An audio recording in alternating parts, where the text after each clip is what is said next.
Taken out by Billy Bass. You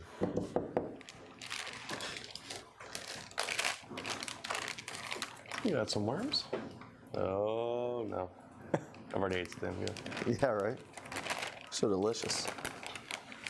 And nutritious. A lot of sodium, though. A lot of salt. A lot of salt. Very salty. Very, very high sodium content in the Zoom. Here. I think I hear them in the back there. I think we're live. Think so? I think we're live. I believe we are. Coming in. Everybody's waving hands. Be Do careful. they know they're live? Yeah, do they know they're live? Yeah, we know we're live. All right. Oh, gotta limber it up. This is a big one. It is a big one. When I mean a big one, I mean big worm. Big worm build. Well, I will say though, I mean you can't fish down here without a big worm. You gotta have big worms. Different kinds of big worms. Well, yeah, we have like a menu here. Yeah. Full menu, many brands represented. So, cool. All right, you want to kind of start chatting it up? Looks like yeah, got about 50 people in here. Perfect. First of all, Happy New Year. Happy New Year. Yeah, everybody coming in. Fantastic. It is 2019, and we're back in the mud hole basement. Still here. You know, we renewed the contract again. Another year in the basement. Another year in the basement. It's fantastic. Mom hasn't kicked us out yet. Not yet. Still making the Hot Pockets. Crazy times here. But we're ready to do some big worm builds. So tell us, give us a little, Well, we're going to talk talk us up about we're going to talk about some of the most popular models that we use. Right. And of course, you guys can use too for a range of, you know, your Texas rig, big worms. We're going to talk about some Cinco style fishing, you know, what rod blanks you would use for that. Yeah, Carolina rigging. Carolina rigs, yeah. Yeah, and then a couple other, you know, maybe a swing head, something like that. You know, something that's not just traditional Texas rig. We'll talk about a little flipping and pitching action, because you got to do that while you're down here in the state of Florida, as well as other places, Texas and Louisiana and all that. Guys are not just going, okay, well, I have the standard culprit ribbon tail, and we're just going to Texas rig it and let it rip. So what we're going to do is we're going to talk about how we set it up, handle lengths, handle materials, guide trains, guide setups, where we put stuff, why we put stuff, where we put it, and kind of walk you through in our mind when we're setting it up. And that's what we're going to do. Yeah, we're going to bring a little more of a fishing-related topic in. Yeah. But how it ties to rod building. Yeah, exactly. So that's a very, very good way to put it. Awesome. So are we ready to get this thing going? Nikki Metz, what you think? Guffey, you about ready? Let's kick this thing off. There is nothing wrong with your television set. Do not attempt to adjust the picture. We are controlling transmission.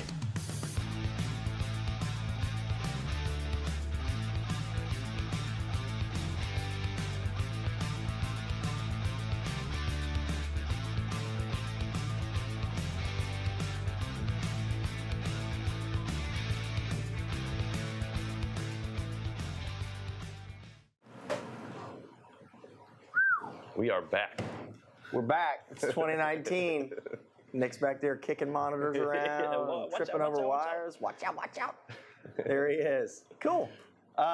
So, for those joining us, we're doing the big worm builds. So, I mean, I'm telling you, this is like worldwide. It's like, it's like global worming. Cool. All right, everybody, have a great night. Thank you. He's done. All right, cool. Terrible jokes. All right, so dad jokes aside, we're doing big worm builds.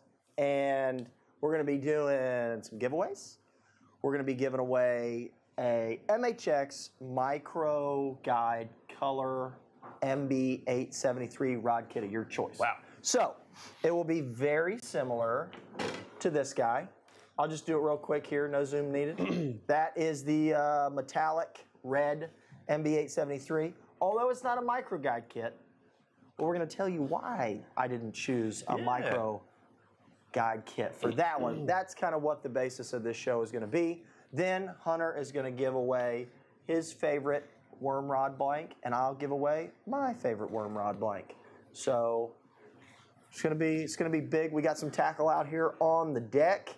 Talking about materials, talking about rigging, talking about you know, what different worms to set things up.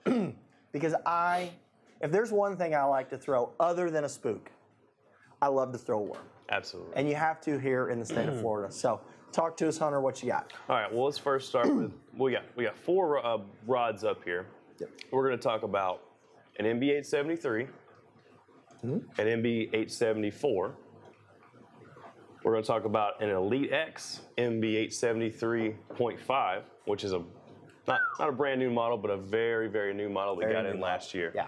And then we're also going to talk about if you're throwing, you know, those, you know, if you're like on Tennessee River and you're throwing those big shaky heads with maybe a mag trick worm, we're going to be talking about an FP885. Right. And also, if you're flipping and pitching down here in Florida, That's one. that's a great rod to have. Get the. I think I've got, what did I say? I've got 22-pound Sunline shooter on that thing. Yeah. 22 or 25? I think it's 22. Yeah, 3/8 ounce tungsten. You know, big flipping hook, and that's, you know, if you're at places like Harris Chain, if you're at places like Kissimmee, places where you want to take the Cinco out, or a trick worm or a mag trick worm and get a little out of the box thinking. Right? So we're going to pitch that around some places. That's the one you want. It's not the standard giant, you know, 8-foot, 7-11 flipping stick. It's a 7.4, but it's good. It is good. I mean, we carry a couple of them because you got to have it, but that's in particular. So. Yeah. All right, you want to start us off? What you want to talk about? Let's do the 873 first. So NB873, this is a 7'3". This guy? Yep. Yep. Medium heavy.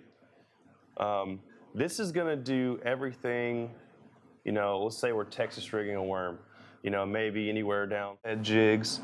Really a great bait that we use a lot down here in Florida is a speed worm. You know, that, you know, whether you do it weightless or with a little peg, maybe like an 1/8 ounce on fluorocarbon or even braid too.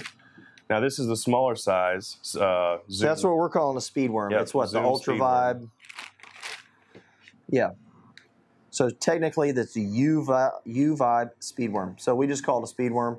And yeah, you know, to kind of add on to what Hunter said about that 873, it's very versatile, right? Very versatile. I mean, it's, like you said, you can go Texas rig or you can go Carolina rig. I mean, what was the event? Were we fishing an ABA? That was what, a Ram series back in the day? That we were Carolina rigging shell bars and you had to throw light. So I've got 14-pound main line on here, Sunline fluoro, and we were running, what, like a 3/8 ounce? Down to 12-pound mono, yeah. Yeah, down mono to 12. So the unique thing about this and what Hunter was saying about being a little bit lighter power, so I'm going to reach into the Mafia box here. We would throw, you know, a light wire hook. This is a round bend 2.0, right? Just the Gamakatsu worm hook. So, you know, a lot of guys when they will throw something like this, you know. So that is an owner 3.0 or a 4.0, just an offset cutting point. So the difference here, you know, what are your thought processes behind that, of using this hook between this hook and leaders and rods and stuff like that? It really depends on, obviously, your line, what pound line you're using, and also your bait too. You know, off the bottom of the lake, it's going to be sitting dead on the bottom. That hook is going to weight it down. Yeah. Which is not what you want. Yeah, so I mean, you can see there with that, this is just a 2.0, light wire round bend in that. So, like Hunter was saying, when you're fishing a little bit lighter line, you're fishing a little bit smaller worm, you're fishing a lighter wire hook, I'm going to go with the 873. Yeah. Because if you try to fish 12-pound leader material, a light wire hook, on, let's say, an 874, you can get away with it. Yeah. If you go to something, you know, like maybe a 904 or a, you know, something that's like a heavy power, right?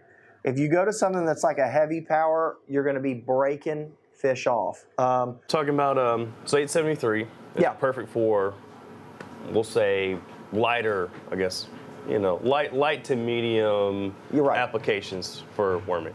Right, exactly. So as I was mentioning before, I've got 14 on that. Yeah. So for me, when I'm setting up the front deck, you know, and I've got a bigger worm, a smaller worm, an 1/8 ounce tungsten on a worm hook, or a 3/8 on a worm hook, or something like that, I'm going to pick the 873 like we had talked about. Even if it's a Carolina rig, you know, you can, you know, take out and zing a 1/2 ounce, you know, tungsten Carolina rig setup on the 873, but it's not, at that point we're trying to get across here that it's not just about, like, you know, what does that weight weigh and how much can we throw with it.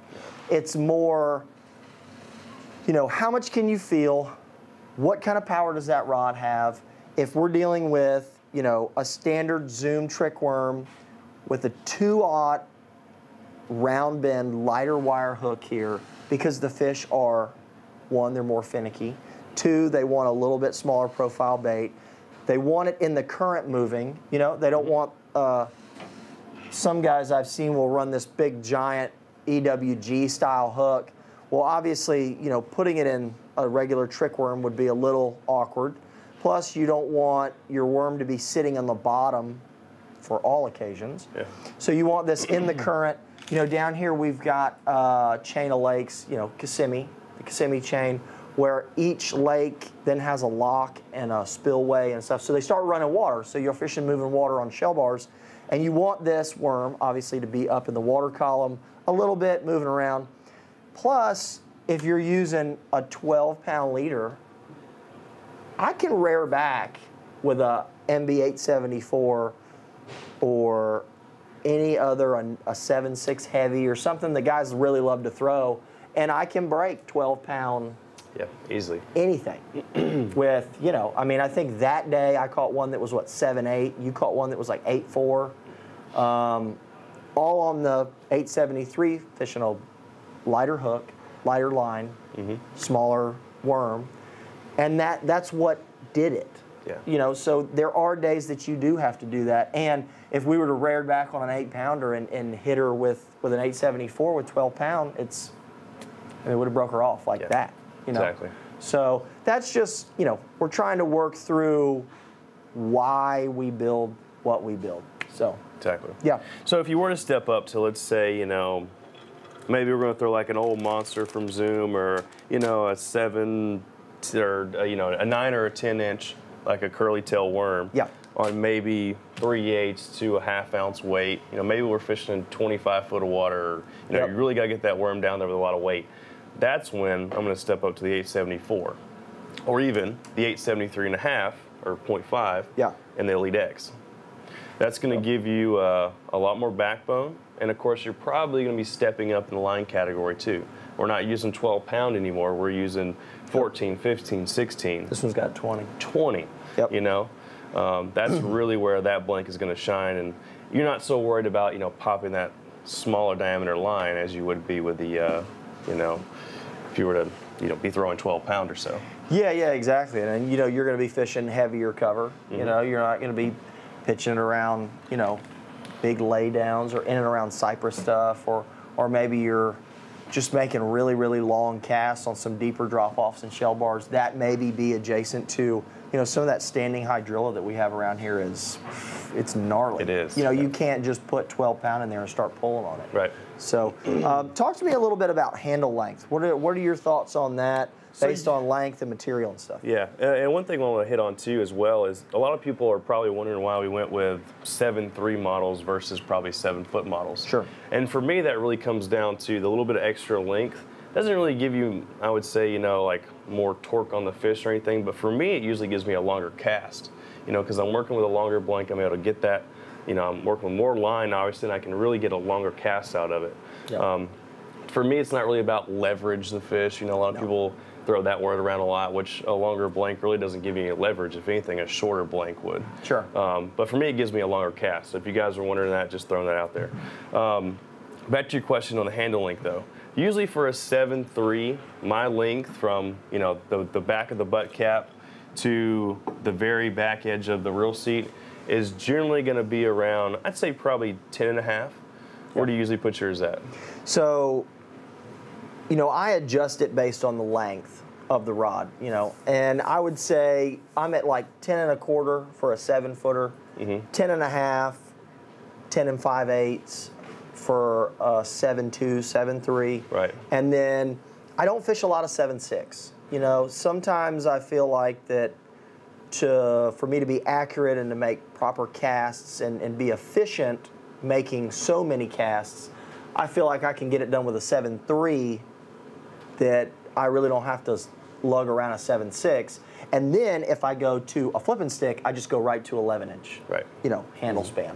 So, you know, I'm with you. I'm somebody that I don't fish a lot of the 7-footers unless, you know, I'm throwing a spinnerbait or a spook or something that's more of an all-around kind of thing. Yeah. If I'm throwing a jig, worm fishing, if I'm throwing a swim bait on the surface like a Big Easy or something like that, I go to the 7.3 or 7.2 models always. Yep. And especially in the situation of either one, longer cast, or two, you've seen me throw a Carolina rig. Like, when I measure off a leader, I'm like 6, 7 foot leader. I love throwing long leaders on a Carolina rig. I really don't know why. I think it does give it a little more action, and you know, sometimes I use mono, sometimes I use fluoro. I like to mix and match it, and you know, maybe it's all in my head. You know, maybe I'm a legend in my own mind with the Carolina rig, but I like it. I feel like I'm pretty good at it. But I throw a really long leader, and it does help me with the extra little bit of length on the rod, you know, whip around a long leader too, you know. So that's just something I like to do. Yeah. But yeah, that's a good point. Let's not forget a couple questions here. Let me get them. I know. I think you went. Did you go to the eye doctor today? Can you see those? I did, but they didn't dilate mine. Did you get so dilated? I'm good. Can we get in there? Good to go. Let's get Matt. Is there a blank that will cover the gamut from jigs to Senkos and worms? I'm gonna say, I'm gonna buzz first. Go ahead. And I'm gonna say, it's gonna be based on. Well, first, yes. Let's get that out of the way. Yes, there is a rod that will cover the gamut. Choose though. What's your next step is your line. You know, are you typically throwing 12 to 14, or are you typically throwing 16 to 20 based on cover and all that? Because if you're throwing 12, 14, maybe 16, maybe 873. Right. Done all day. Good. If you're throwing 16, 18, 20, because I know we've got some of that 18 on the 873.5. But if you're throwing that line, go to the 874. And I will say, if you're going to try to get one that's going to run the gamut, that's going to do jigs and Senkos and worms, there's probably 3 rods, and I don't want to get off track here, but there's 3 rods that I spend the money on. One is one of these. Your worm, jig, Senko, creature bait, something like that. It's real handsy. You know, a lot of feel in it. I'm going to go to, you know, the 873.5, which is going to be your, you know, first off, the platinum gray finish on this thing is out of control.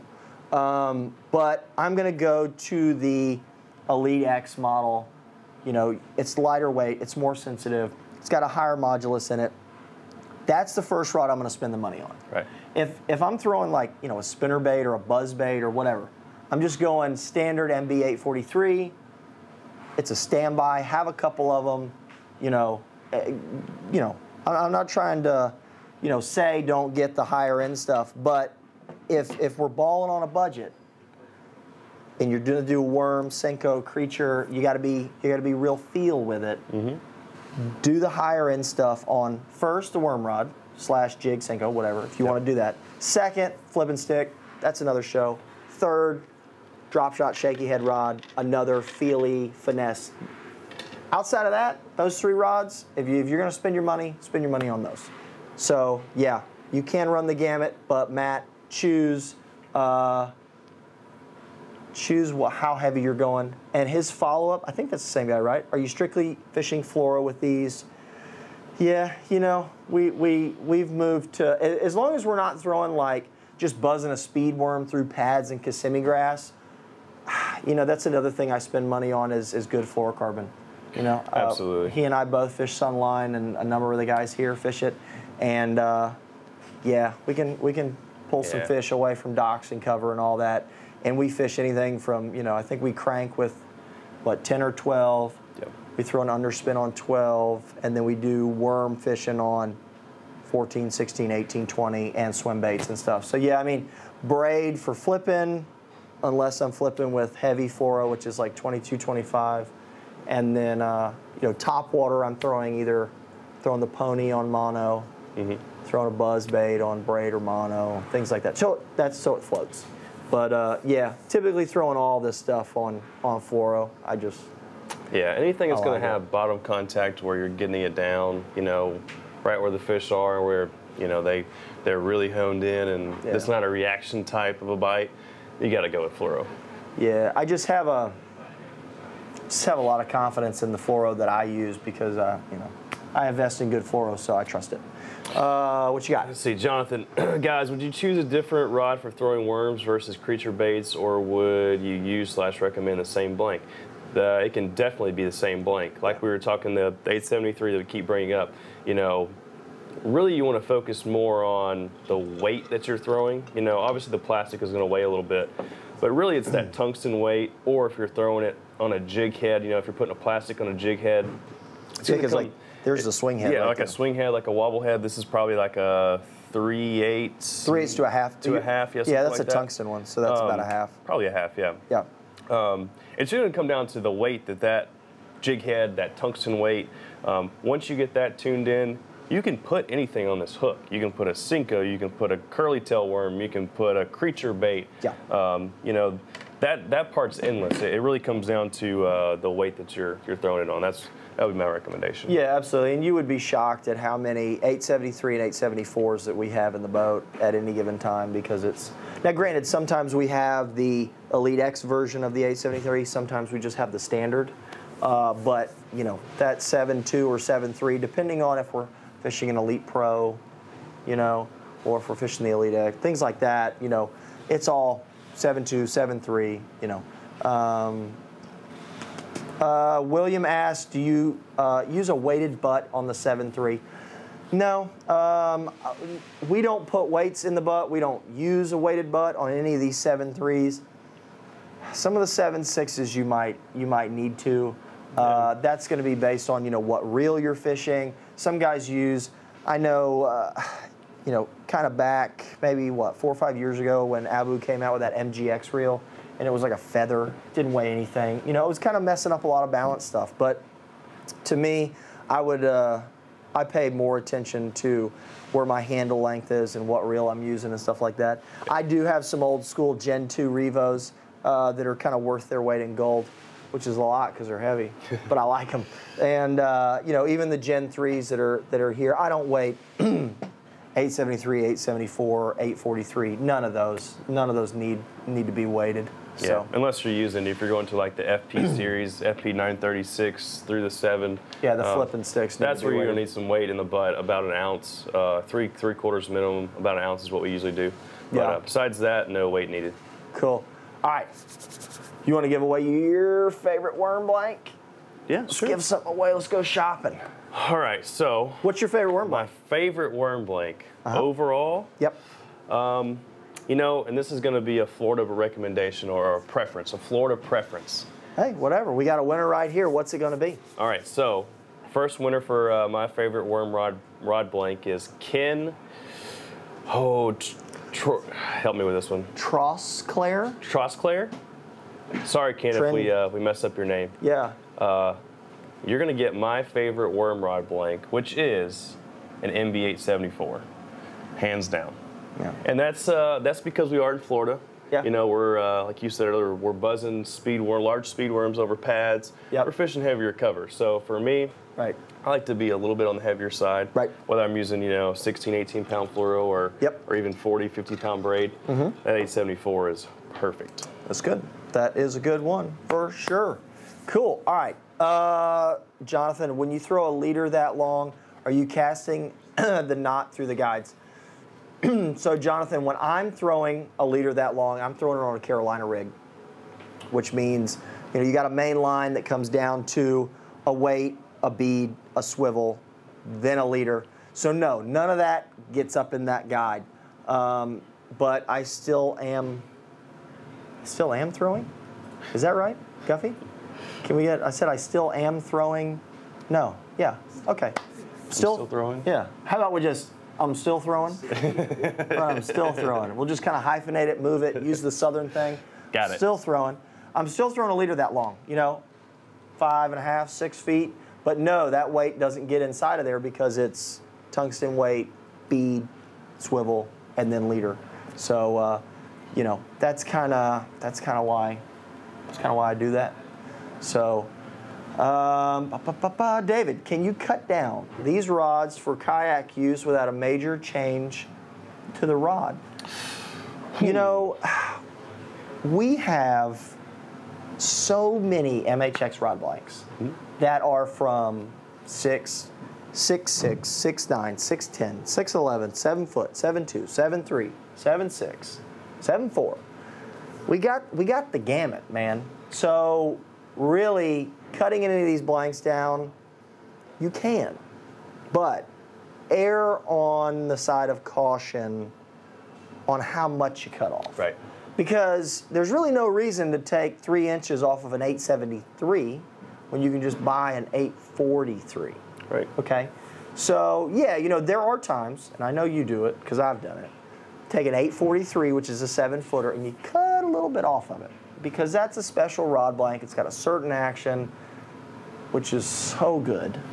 And you take a little bit off, move it down to about 6'10", maybe 6'9.5". None of these rod blanks do you want to take and lop 6 inches off the backside. No. That is where you're going to get into a problem. Yep. You ask, can you change action? Oh, yeah. Take an 843 and lop 6 inches off the back? No. Not the same. No, not the same. It's like there was this one time that I was getting a swim bait blank, and how did I know this was coming? Yeah, it was one of the first tournaments Hunter and I were fishing. We were like, hey man, bring that SWB 711. I want it down there for the, the big old A rig and some big stuff. Cool, great. Get to the boat ramp. Hunter's like, hey, I got that rod in here. See, door shuts, bang on the butt. It's like, well, at least we know a guy, right? And then I was like, wait a second. Wait a minute. Wait a second. Measured it, figured out where. And that was about 2 years prior to the birth of the 885, which is kind of where all that started. So, yeah, we took a 711 almost to 7.4 and 885. In that case, you can definitely cut it down to salvage a rod that could be used. For instance, that swim bait rod you turn into a great, a jig? Yeah, Jig, 1 ounce jig. The heavy jig, the rod. medlock, flipping the reed lines in Okeechobee. But that is not the norm. And also, we were dealing with an 8-foot blank. We had a little bit more room to work with. And, otherwise, it was going to become like a tomato steak or something. So, what you got? You want to get Adams there? Yeah, what do you got? Adam, what is the preferred rod length for using a 10-inch worm? Well, for us, it's a 7.3. Every blank or every rod up here except for one, the 885, which is 7.4. They're all 7.3. That's what we use for a 10-inch worm. Jeff, speaking of A-rigs, best blank for it.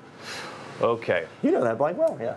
But you have a different opinion than I do. Go ahead. Well, yeah. My opinion has evolved, too. I've actually, the first rod I actually used for a lot of A-rigs was an FS 904. And you're thinking, wow, that's a flipping stick.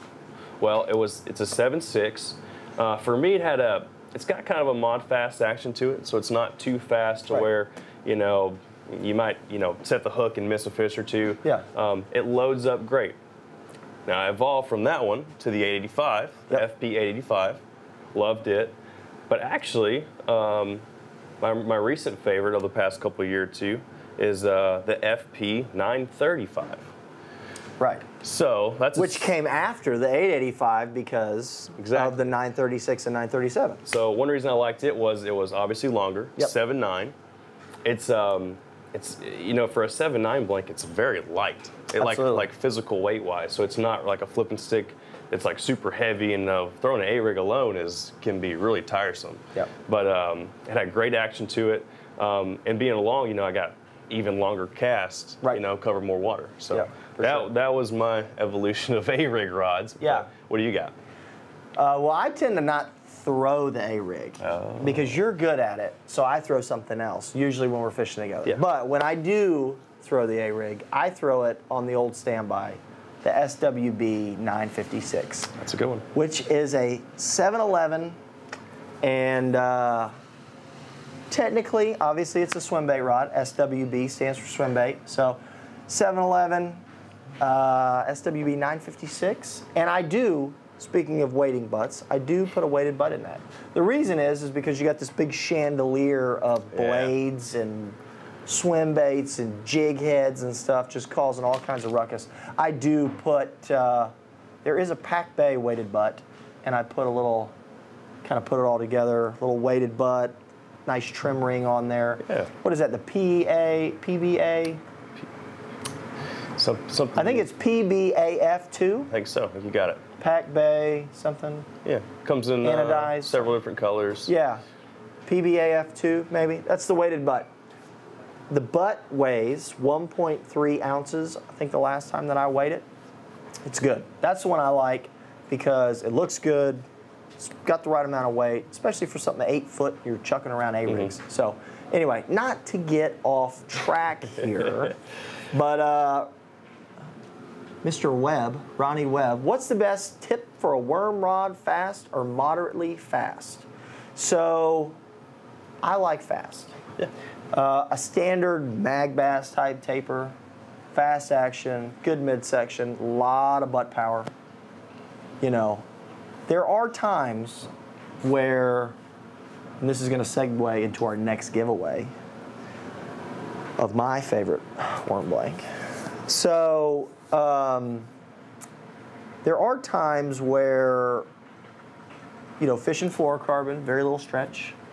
You know, kind of making good, accurate casts. You don't want, you know, rod blanks that have too lightning fast of a tip. But you want some extra sensitivity, but you also want the durability there. And since you took the 873 as your favorite, which is... 874. 874, that's what I meant. 874 is your favorite, which is a top 3 of mine, for sure. We're going to give away to David, is this David Raft? Yeah, is the TH silent? I don't know.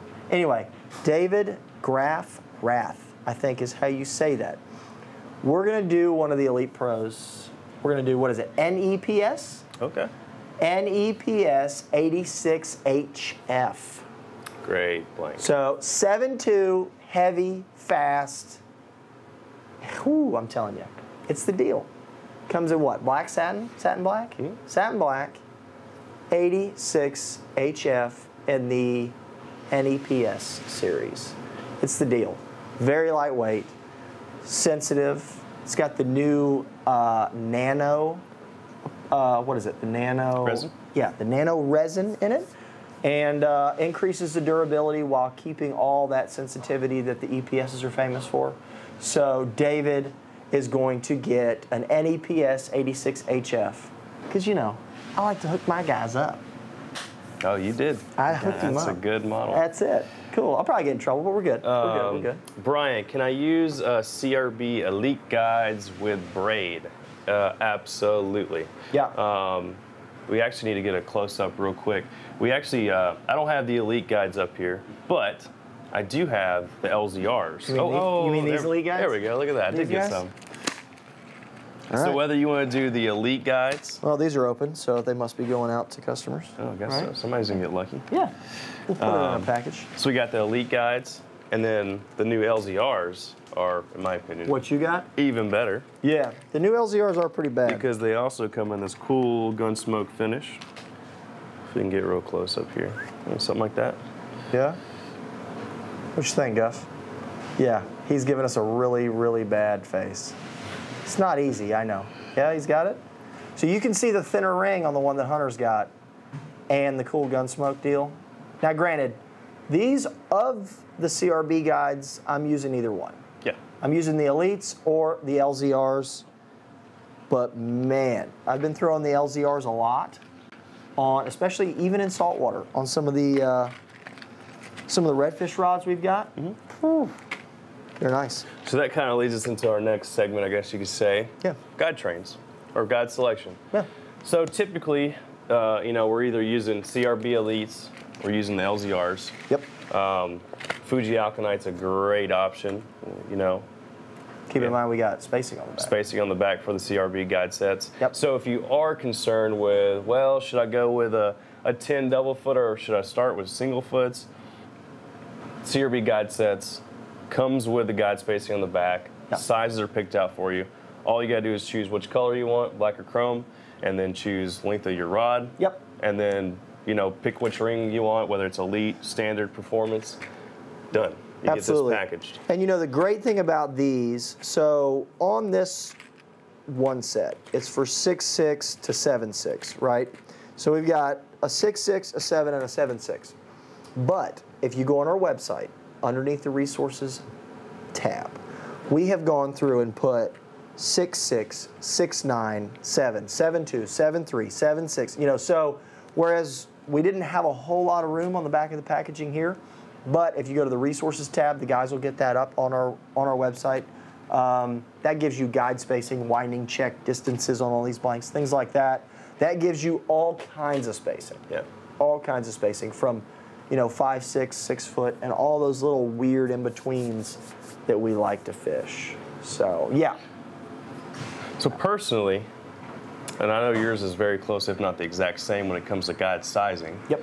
If I'm doing an 873, an 873.5, an 874, even an 885, I'm going to run probably either a double foot 7 or a 6, and then I'm going straight from that double foot to single foot 5s or 6s, depending on what size you start with in your stripping guide. Yeah, that's what we did here. So this is a 7, I believe. So that's a 7. Then we'll come down here, Guff, to a 6. And then there's your 5. So you got one double foot, either a 7 or a 6. Yep. And then you're going to finish your guide train with single foot 5s. Yep. And usually one on a 7.3, we're doing around what?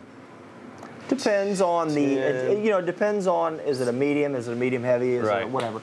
But yeah, anywhere from 10 to maybe even 12, but probably not 12. 10 or 11 10 or guides 11. mostly. And a lot of people ask, for example, on this, this is mine. So this is a double foot 6, immediately to 5s. People will ask like, well, man, why don't you use, a 10 to an 8 to a 6, whatever. If you look here, Guffy, you see this right here? This is the first guide on the rod, okay? To me, that looks to be a 4 or a 5, right? So why on earth would I go from a 4 or a 5 out here 21 inches or 20 inches or so, ish, and go to a 10, to an 8, to a 6, to 5s? Not there. We're not doing it. I'm going to go from a 5 to a 6 or a 5 to 5s. Yeah. And Or really, smaller, yeah, if you want to run a micro kit. Really the only reason, or one of the main reason why we do at least a 6 is for height. You don't want too drastic of an angle coming from the eye on your reel down to your first guide. Sure. So a little bit of height on that first guide alleviates that drastic angle. Certainly don't need a 10, though. No. Certainly don't need a 10.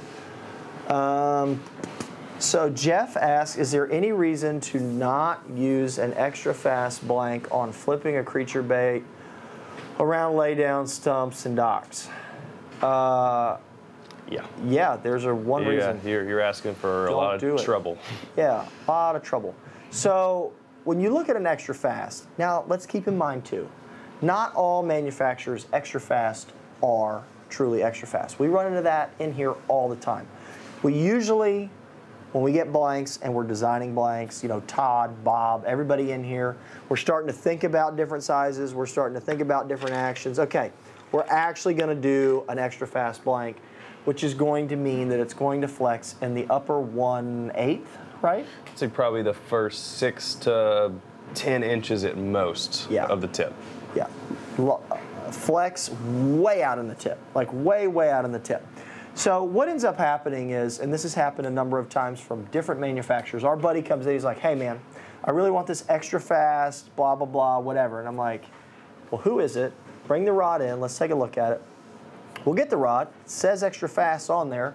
Maybe it even has a picture of a lure that you're supposed to throw on there, like a swim jig or a worm or something on the decal. And it says that it's an extra fast, 1/4 to 3/8, or 1/8 to 3/8, whatever, right? We put it on the CRB deflection board, and we start hanging weights on it. And we notice that, you know, instead of this like straight, and whoop for an extra fast, we get kind of out and it comes over like that. Oh, so it's really a fast. It says it's an extra fast, but the deflection board does not lie. No. You know, labels can lie, deflection boards do not lie. So the one good thing about the MHX line is when our stuff says extra fast, it's pretty much extra fast. You know, we test it, and we really do. So that's how all that goes. Now, if we're really talking about truly using an extra fast for flipping laydowns or flipping docks, I wouldn't do it. I wouldn't do it. He's not going to do it. I don't think anybody in this building would recommend flipping creature baits around any kind of structure with an extra fast. That's just dying to get that rod blown up. You set the hook on it, you're like, whoa, I set the hook and the rod broke 12 inches from the tip. It's because it's an extra fast blank and you shouldn't be doing that. Fast, maybe. More like moderate fast, but maybe fast, moderate fast. If we're really getting technical, that's really what you need to be throwing. I would stay away from an extra fast, doing any kind of heavy cover, short string, you know. Yep. You know, if you've got range out, you know, if you make a really long cast with like an underspin or something, that's what we throw at extra fast. Or if you're making a long cast with a jerk bait, because you want an extra fast with a jerk bait, because then all you have to do is go beep, beep, beep, and that jerk bait works. You don't have to make these really long, you know, jerks with a jerk bait, because you got a moderate fast rod and you're having to triple work to get that rod to work. So anytime we're just gonna pitch right over there to Guffey's feet and set the hook, extra fast gives you no room for error. Yeah. So please don't do that. Let's see, Jim, best guys to put on a heavy worm rod. That's so kind of my answer for any kind of question like this is the main thing is going to come down to personal preference. I mean, that's bottom line. Whether you like Fuji guides and you've always used Fuji guides and you like Fuji guides, Fuji Alkanites, Fuji SIC. There's a lot of Fuji Alkanites on these. Yeah, exactly. Right? Or if you've used the CRB LZR ring guides and you like those, they all will work. It just comes down to which guides you like, which guides you think look cool, what your budget is. You know, it's your rod, it's not ours. So, but pretty much across the board, any of the guides that we sell pretty much will work. You know, with exception of a few, obviously. But. Yeah. You want to get Steve's there about the 873? Steve, I built a few high modulus 873. Absolutely love them. And how does the new blank compare to the weight sensitivity of the old high mod? And what exactly is the difference? I'm hesitant purchasing the new blank. Well, first of all, I probably owned 4 or 5 of the high mod 873s, just like the 874s. I mean, when Chris and I would go out and fish, we'd literally probably have 6 or 7 873s and 874s individually, you know, on the deck at one time. Now, of course, mine had the right reel on it. I had the left. Instead of the wrong reel. The right left side, yeah. The right left side. But anyways, absolutely love those blanks. Can't say enough. The new Elite-X blanks are actually even better. And it's crazy to even think or say that. Yep. But they're more durable.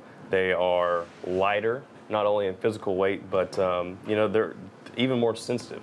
And this is not a sales pitch. Okay? No, it's really not. Because we have been given the pleasure of getting new blanks in, and we go out with his dad, and we boat flip fish, we set hooks on fish, we do stuff that people should not do with them to really test them. Yeah. And there's been times where we're like, okay, probably need to make a tweak. But by the time they get to you, we've done all those stupid things.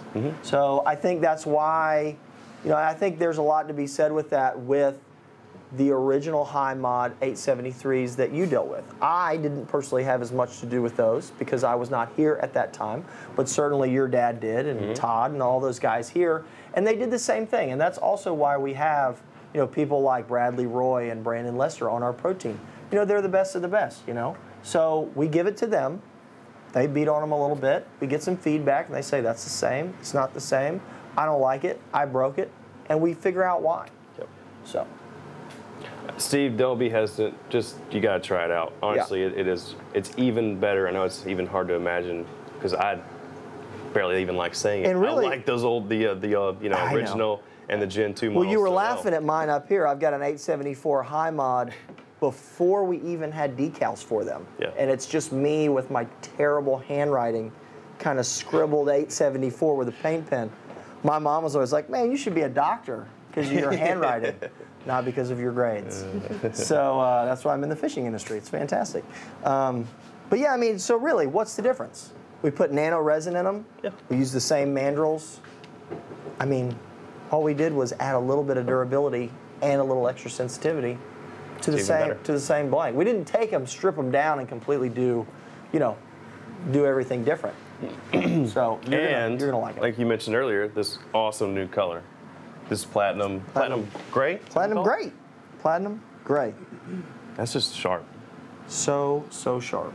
Yeah, it's good. And it also helps you kind of look down and go, at first sight, it helps you go, okay, well, that's the NMB for the Elite-X's rather than just the MB for the standard. Jim, that's a great question. We should have hit on this a little bit earlier when we were talking about handles. What is your favorite grip/handle for worm rods?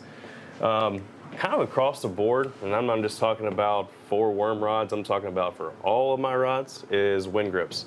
Yep. And of course, we got the MHX Winn grips on here just to match up with the rod blanks. There's 3 right there, fresh off the boat deck, and they all have the same stuff on them.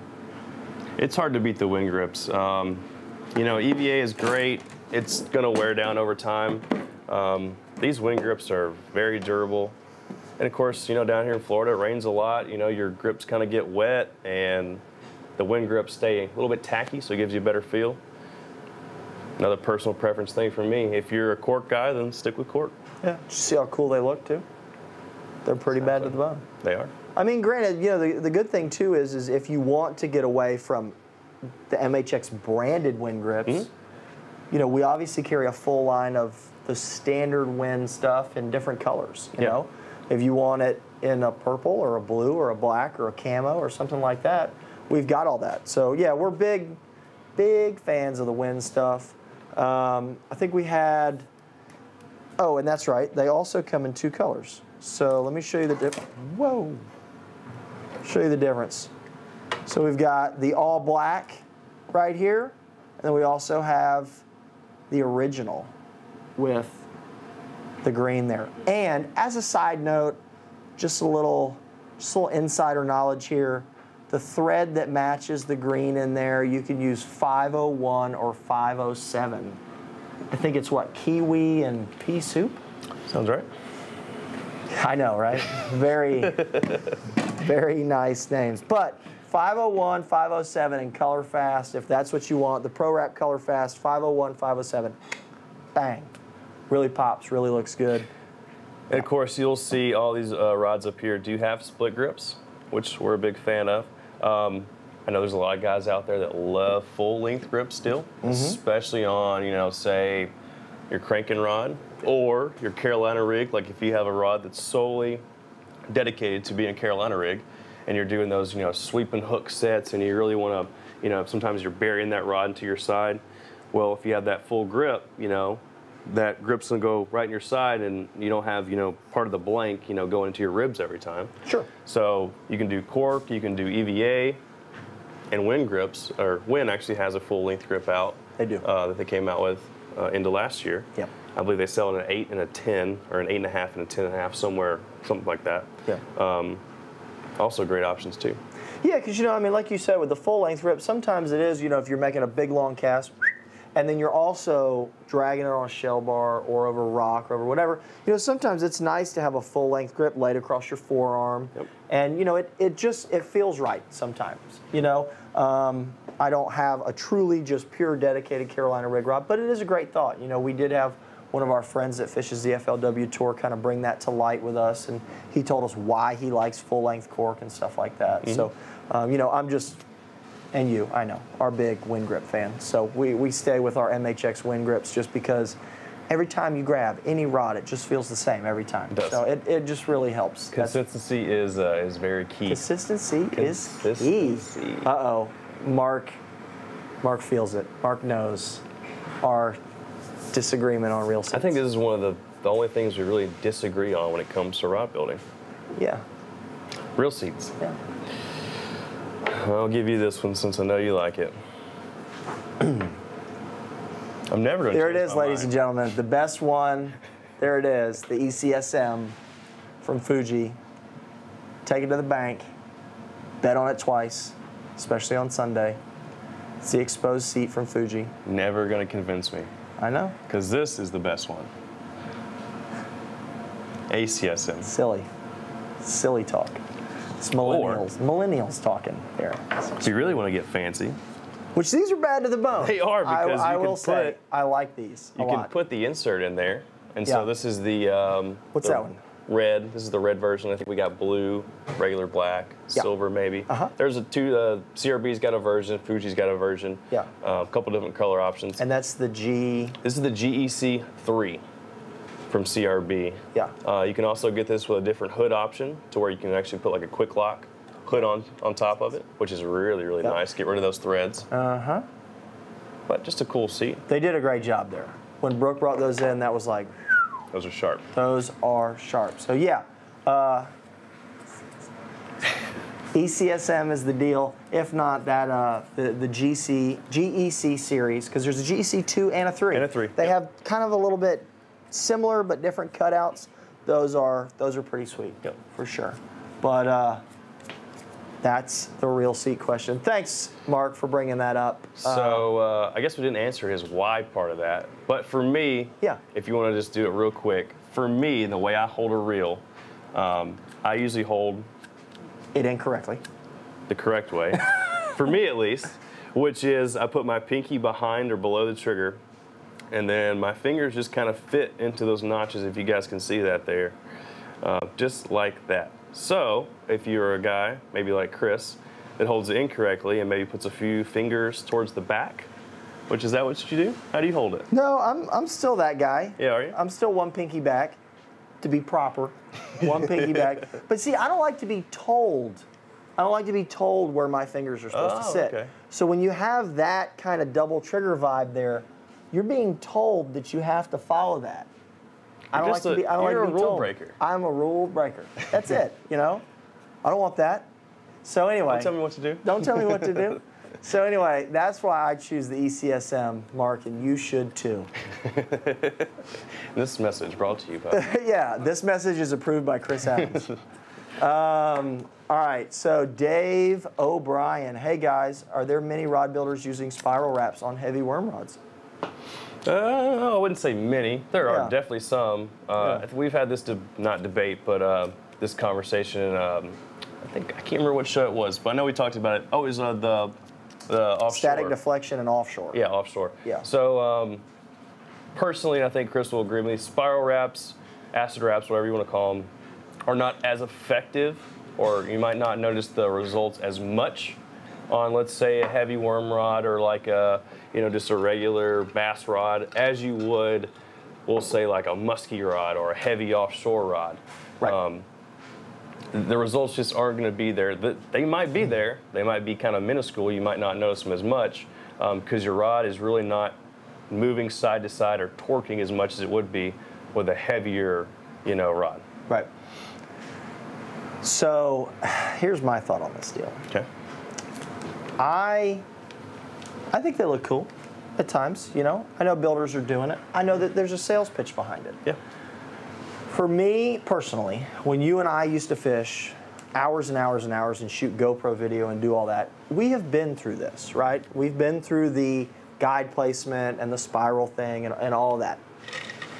My thought process behind the whole deal is the spiral wrap is supposed to take, you know, either torque out of the rod blank, and it's supposed to do that. Here's the thing, though. When we're fishing, when we're flipping, right? We're flipping, I'm pitching like this. Bump, bump, bump, bump, bump. I might hit the fish, you know, 12 to 6 o'clock, right over the top.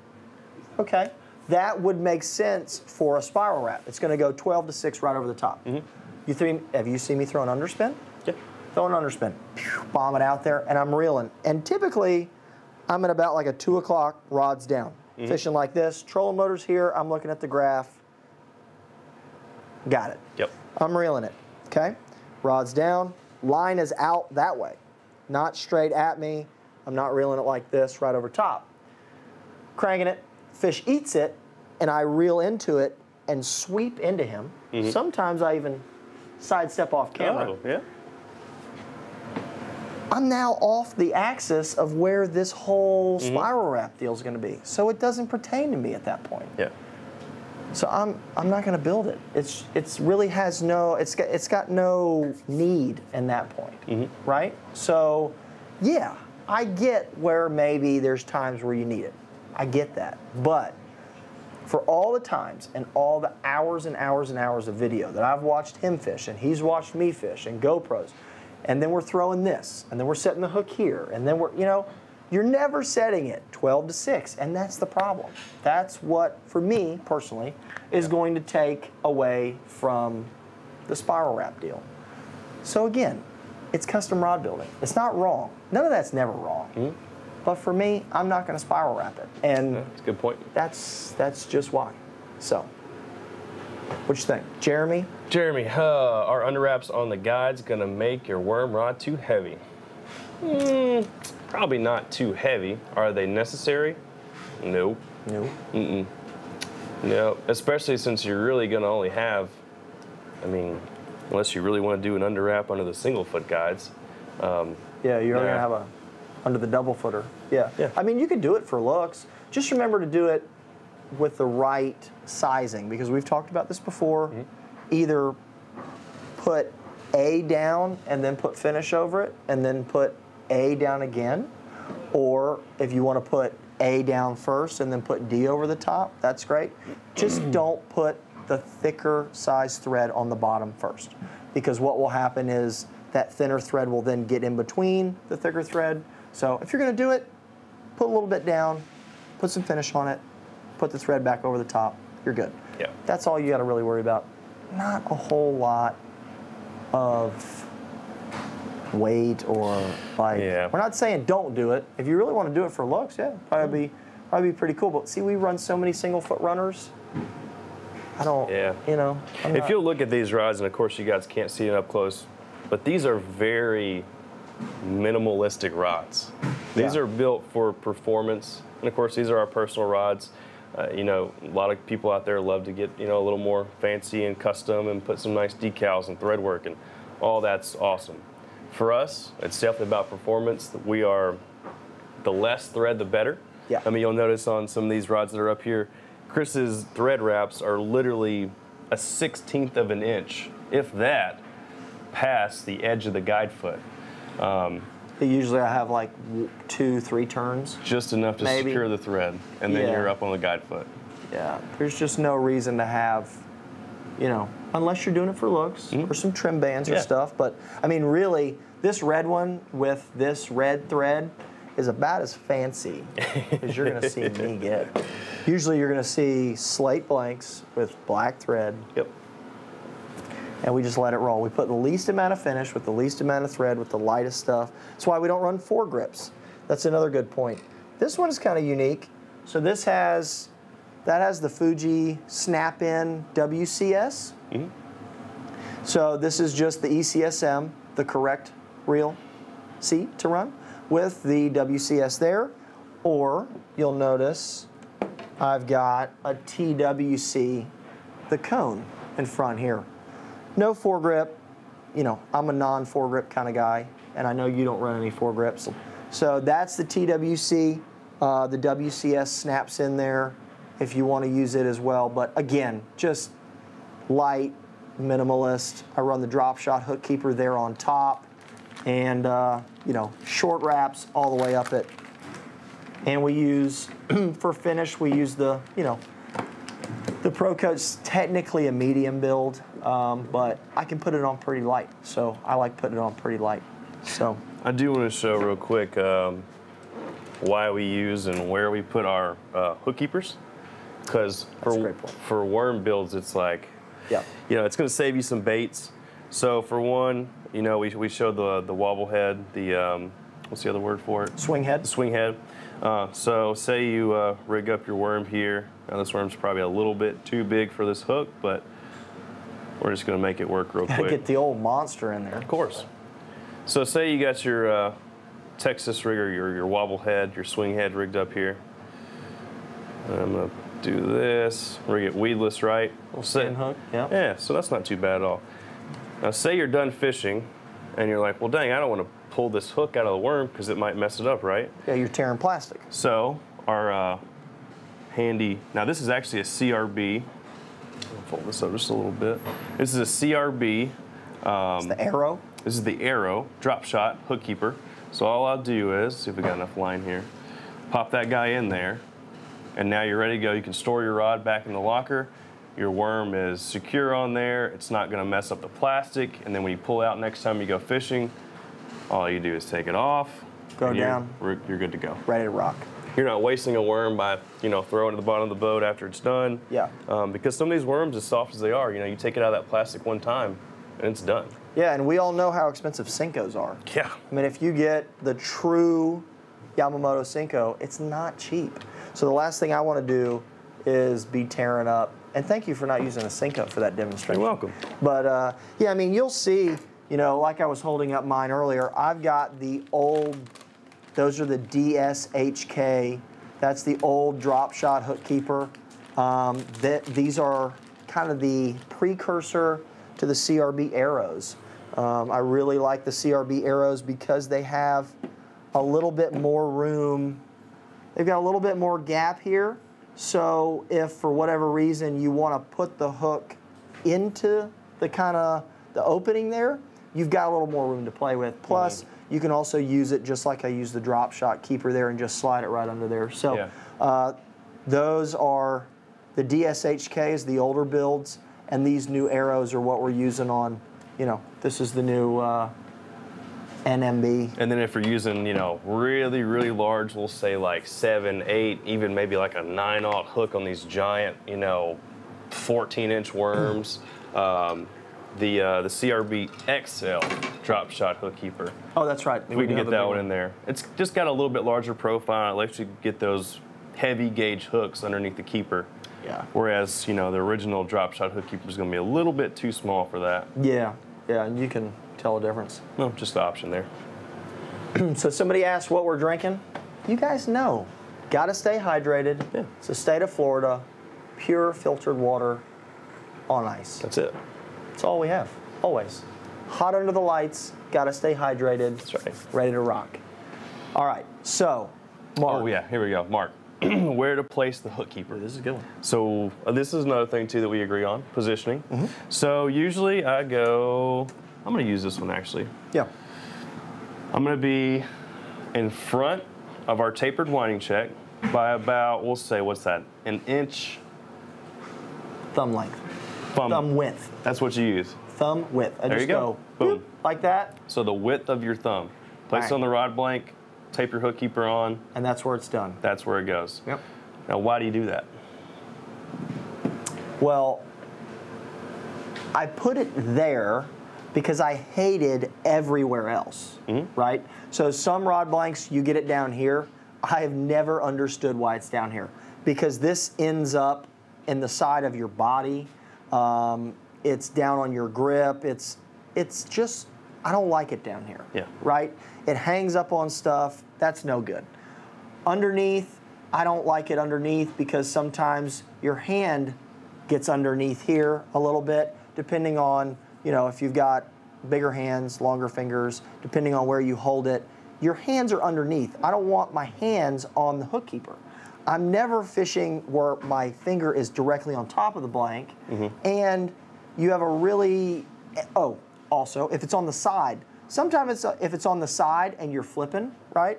So if you're doing one of these, or if you're doing a yo-yo and you're pitching like that, sometimes that line gets slack and it can get around the hook keeper if it's on its side. I've noticed that when it's right on top, just a thumb width away from either your WCS or your TWC, thumb width, bang, right on top, never have an issue. Yeah.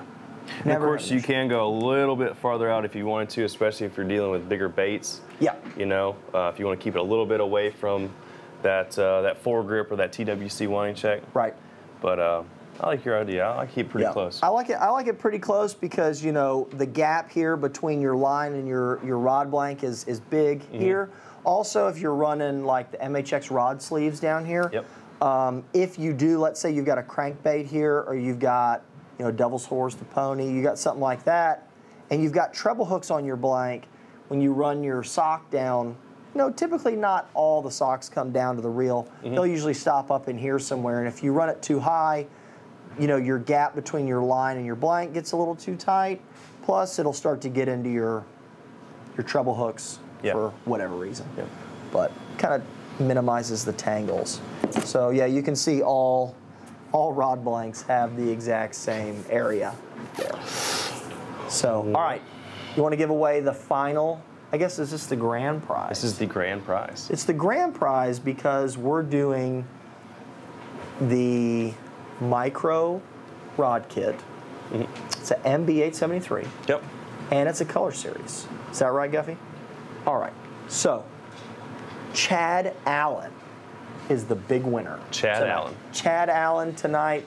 So definitely shoot us a message, slide into our DMs here on Facebook, and, you know, choose the micro guide rod kit.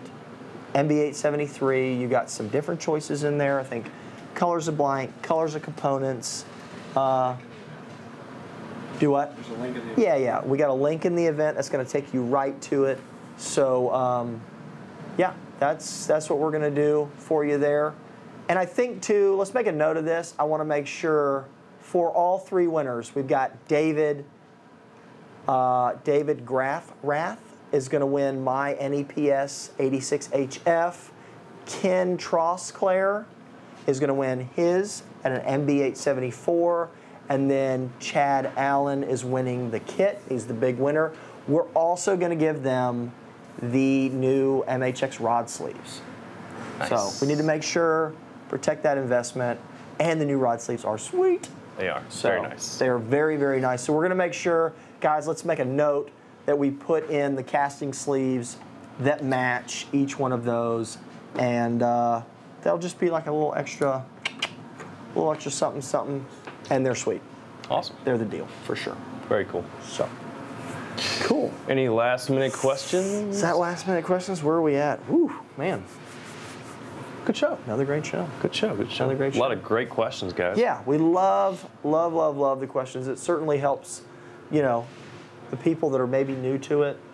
And we love having more experienced rod builders. I know it was great having somebody in the show tonight that had built on the old Hi-Mod 873s, ask some questions, because I'm sure that there's, you know, when we saw some questions in the kind of the event page, you know, people always ask, what about this, what about that? That always helps. And of course, we love when people join in and ask questions and we can get some stuff out to you. Because too, sometimes that spawns an idea that maybe we either forgot about or that we had planned on doing, but we wanted to make sure we worked in and stuff like that. So,